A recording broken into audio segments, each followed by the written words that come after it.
Yeah, Islam fam, peace and love.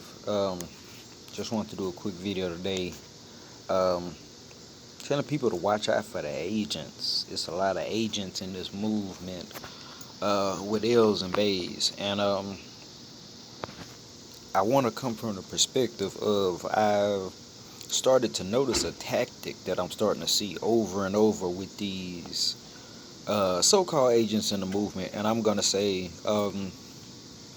Watch out for two things the most, and they usually come together um, when it comes to people in general.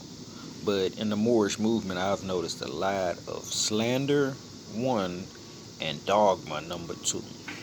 So, when dealing with people who could potentially be an agent, no matter what perspective they're coming from, if they're in a temple, outside of a temple, things of that sort don't even make a difference anymore because temples have been infiltrated, some of them since over 100 years when the prophet was still in the temple.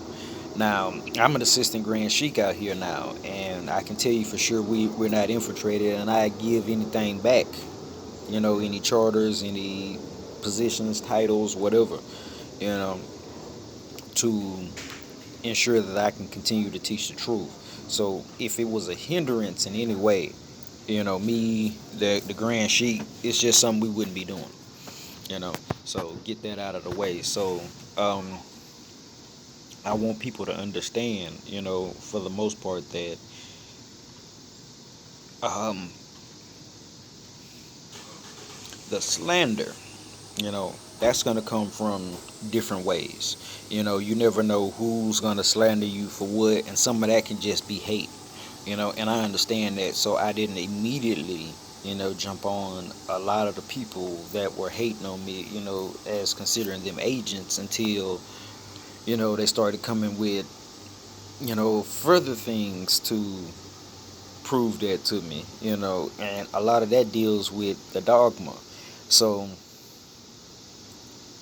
what you should look out for is whenever, you hear people saying things that could be considered to be religious dogma, um, whether it's a message from the prophet or not, you know, how they're using the message is really what determines. And then what I would say also is that, and this is, in my personal capacity, I'm speaking this, that anybody that is teaching the prophet's work and will say that the prophet was up to law and lawful standards, which I don't have a problem with, but then will turn around and say that things have not changed since the time of the prophet, and that the law that applied then is the exact same law that applies now, that's somebody that's either very dogmatic or an agent.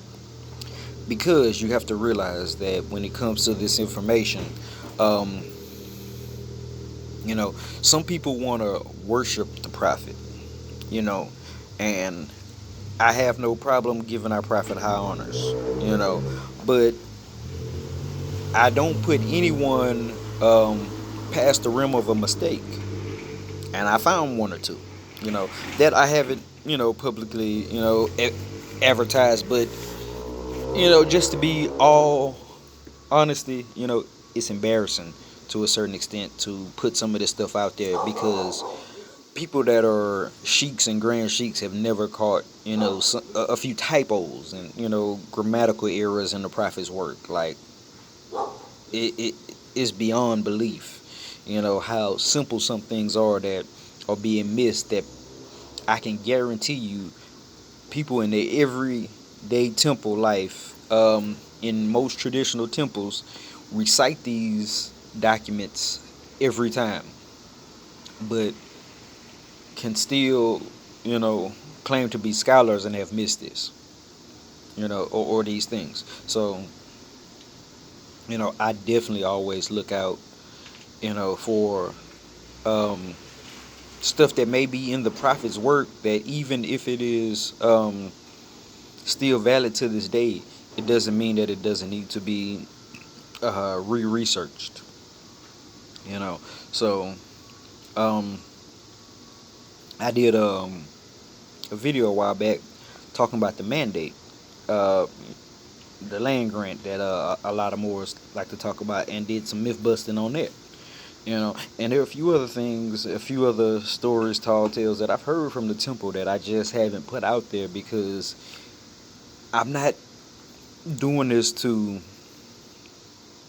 expose Noble Drew Ali as a fraud or something like that. There, I would never do something like that because I don't consider it true.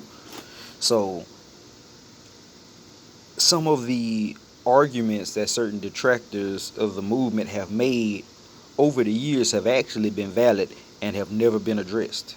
And I looked into some of these things dealing with the Moorish debates and all of that from years past and realized, some people that are against the movement have valid points, but they're not coming from a proper perspective in law, which means that there may be some things that may be either incorrect or maybe slightly lacking as far as procedural things when it comes to the movement and the way Moors and certain temples operate.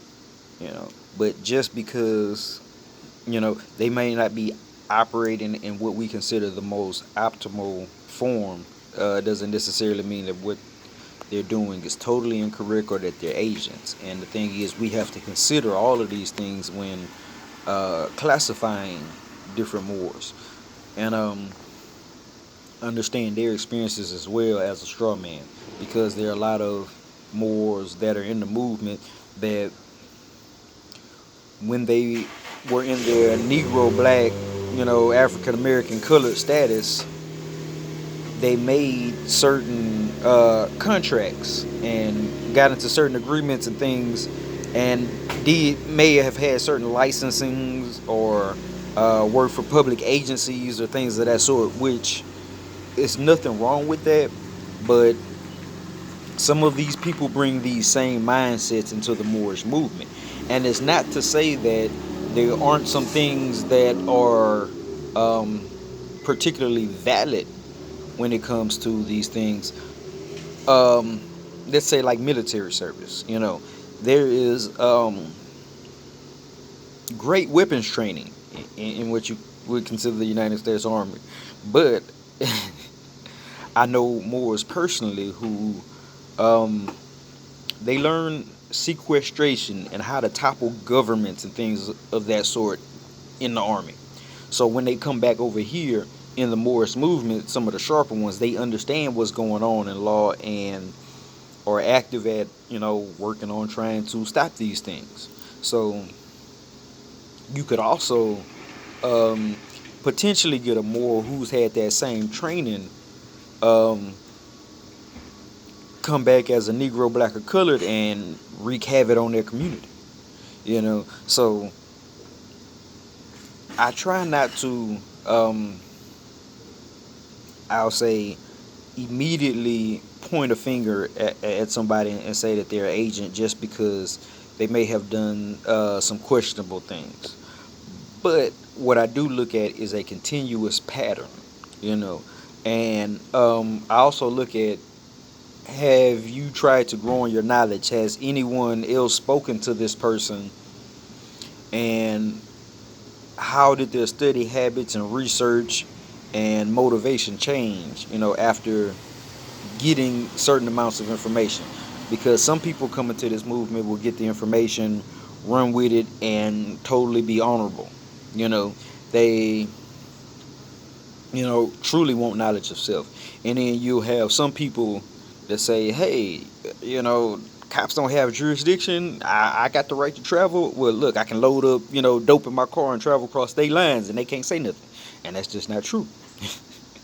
We have to be in honor at all costs. So, when I get Moors in my comments, who have no clue of who I am, or really what I have going on for the most part, and they make judgments on me,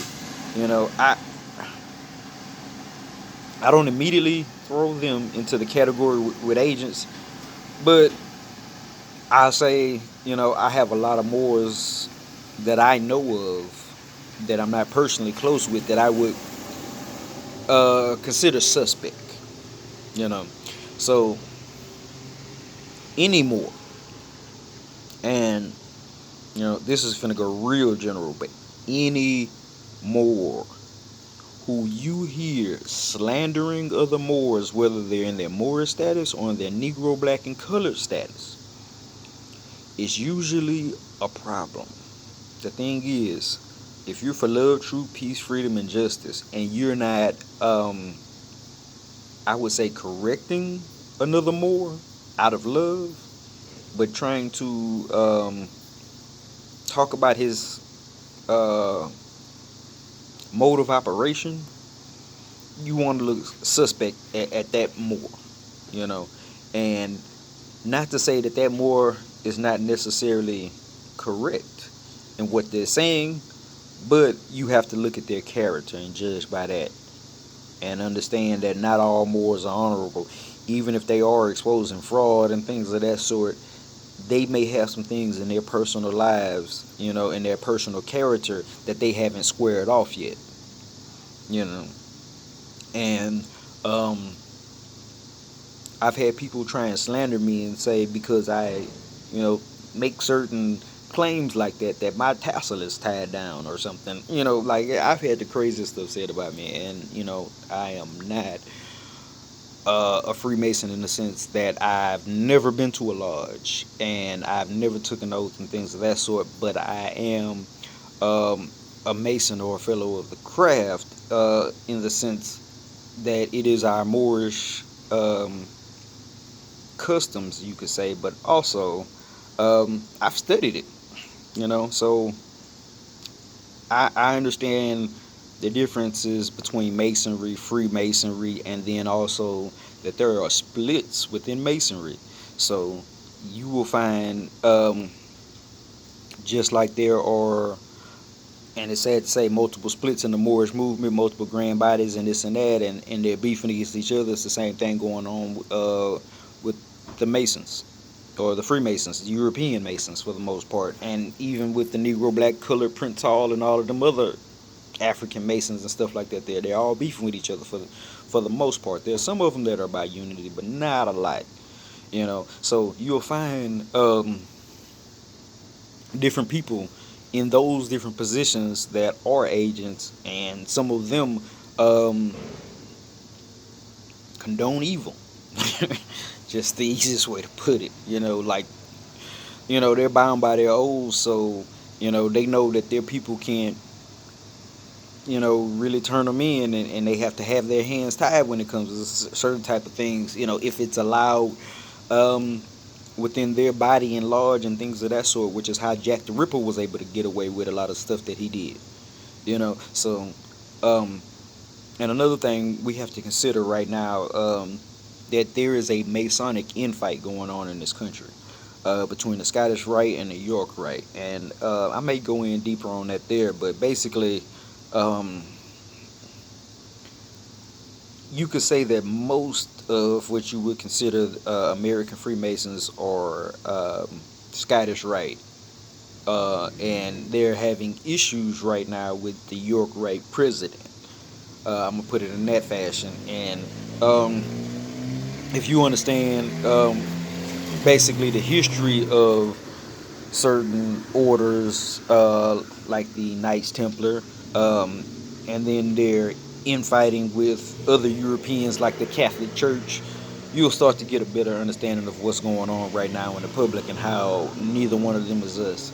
But I don't want to go too far off topic, because I just want to make this a real quick one today. Going in on anyone, so I'm gonna reiterate, like the like the Freemasonic book Morals and Dogma, Slander and Dogma, together. When you see those, that's what you need to watch out for Moors, because that's agent like material, and anyone who's displaying that, whether they're an agent paid or not, can still be displaying an agent like behavior. So you definitely want to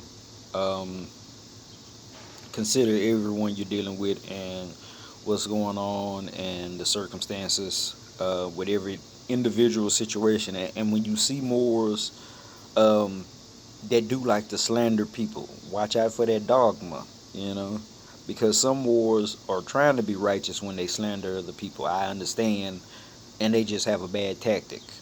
But all Moors are not like that.